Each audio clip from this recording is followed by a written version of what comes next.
and its so-called president. Al-Sisi. Is Sisi really a patriotic Egyptian military man? I don't think so. When Al-Sisi overthrew the first democratically elected government in 5,000 years of Egyptian history, it wasn't surprising that the Israeli ambassador called Al-Sisi a national hero for all Jews. A national hero for all Jews.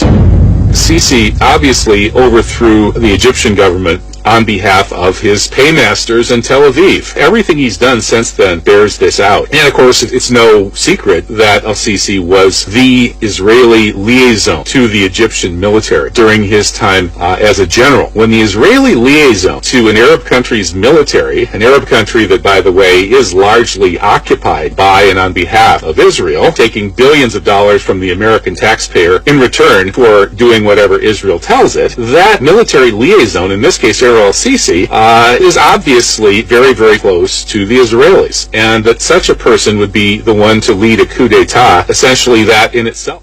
Since taking power, Al-Sisi has been taking one step after another to benefit the Israelis. He's allowed the Israelis to destabilize the Sinai. So-called ISIS in the Sinai is another Israeli-supported paramilitary operation that's used to justify closing the border with Gaza, declaring a state of emergency, and so on. And Al-Sisi has gone along with all of that. But most importantly, recently, General Al-Sisi is working with Trump and Netanyahu, plan to formally, quote-unquote, end the Israeli-Palestinian conflict, which really means turning the whole region over to Israel. Basically, it's the Greater Israel Plan. It's no secret that the two blue stripes on the Israeli flags symbolize the Nile and the Euphrates. The Israelis believe that the Bible gives them all of that land, and they are planning to take it. And they have taken. They own everything up to and including the Nile today. And Al-Sisi is giving away Egypt's biggest strategic assets. Not only is he rolling over in front of this plan to dam the Nile and starve Egypt, but he's also giving away the two islands in the Red Sea that are crucial strategic assets for Egypt. These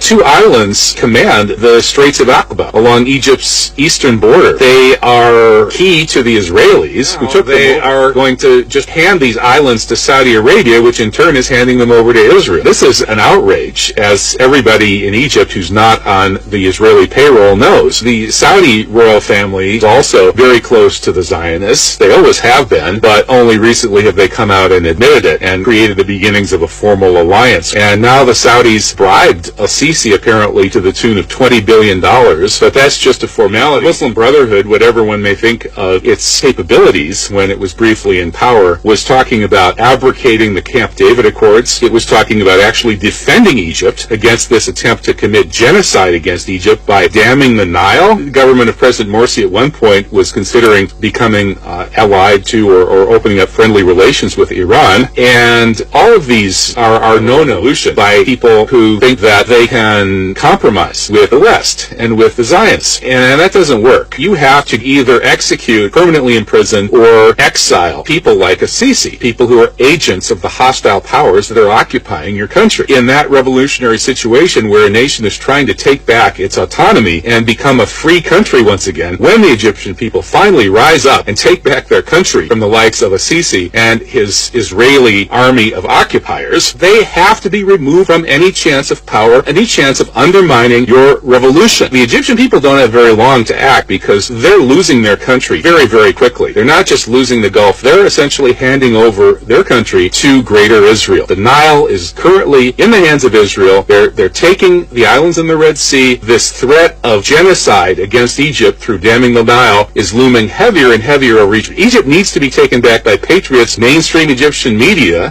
doesn't want to tell the truth about these things to the people of Egypt because it's owned by the same kinds of people who own the media here in the United States.